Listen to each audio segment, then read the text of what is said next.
Fortnite, fix complete PC freeze after latest update, hard freeze and random crash on PC. Nar 1. Restart your PC. Completely close Fortnite and the Epic Games launcher. Restart your PC. Launch the game again and test it. Nar 2. Verify Fortnite game files. Open the Epic Games launcher. Go to Library. Click the three dots next to Fortnite. Select Manage. Click Verify and wait for the process to finish. 3. Update your GPU driver. Install the latest stable NVIDIA, AMD, or Intel graphics driver. Restart your PC after installation.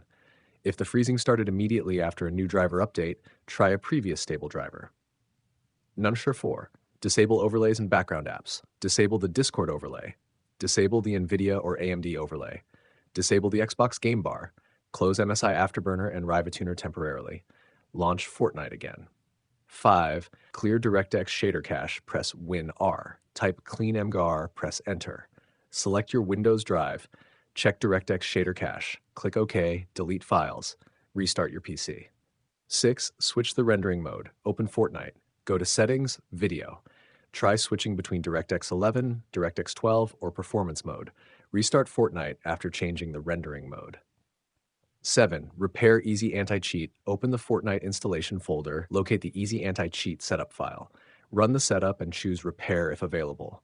Restart your PC after the repair. Number 8. Remove CPU and GPU overclocking. Return your CPU and GPU to default settings. Temporarily disable overclocking or undervolting. Restart your PC and test Fortnite again. Number 9. Update Windows. Open Settings, Windows Update.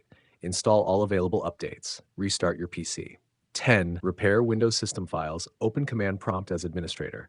Run SFC scannow. Wait for the scan to complete. Restart your PC. Number 11. Repair the Windows image. Open Command Prompt as administrator. Run DSM online cleanup image, restore health, restart your PC after the process finishes. Number 12. Reinstall Fortnite. If Fortnite still causes complete PC freezes, uninstall the game, restart your PC. Reinstall Fortnite and test it before installing mods or third-party tools.